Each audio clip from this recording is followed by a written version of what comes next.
সেদিন আমরা গিয়েছিলাম একটা পিঙ্ক রেস্টুরেন্টে। এতদিন এটা আমরা বাহির থেকে দেখতাম, তো সেই দিন ডিসিশন নিলাম যে আমরা বার্গার খাবো।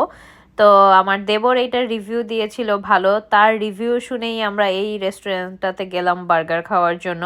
তো গিয়ে ভিতরে দেখি পুরা ডেকোরেশন করা পিঙ্ক আর হোয়াইটের মধ্যে। মোস্ট অফ দ্য ফার্নিচার্স ছিল হচ্ছে পিঙ্কের।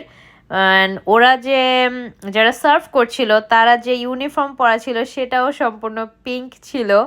অ্যান্ড দেখতে খুবই কিউট লাগছিল, কারণ পিঙ্ক কালারটা তো আসলে এমন একটা কালার যেইটা আসলেও দেখতে খুব ভালো লাগে।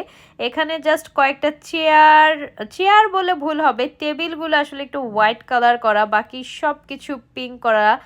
লেখাগুলো ওরা পিঙ্ক করে সাজিয়েছে, অ্যান্ড চেয়ারগুলো সব পিঙ্ক ছিল।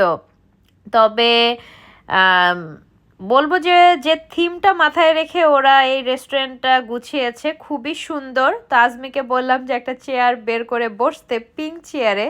তো আজমি আমার কথা শুনে সেই পিঙ্ক চেয়ারে বসে একটা পোজ দিল।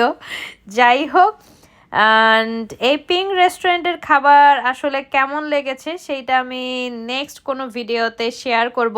এই যে দেখেন, ফ্লোরগুলো পুরা পিঙ্ক দিয়ে পুরা রেখে দিয়েছে। পিঙ্কময় জীবন, এই শপটাতে গেলে মনে হবে যে আপনি পিঙ্ক কোনো ওয়ার্ল্ডে চলে এসেছেন, যেখানে ডানে বামে সামনে পিছনে সব জায়গায় শুধু পিঙ্ক আর পিঙ্ক।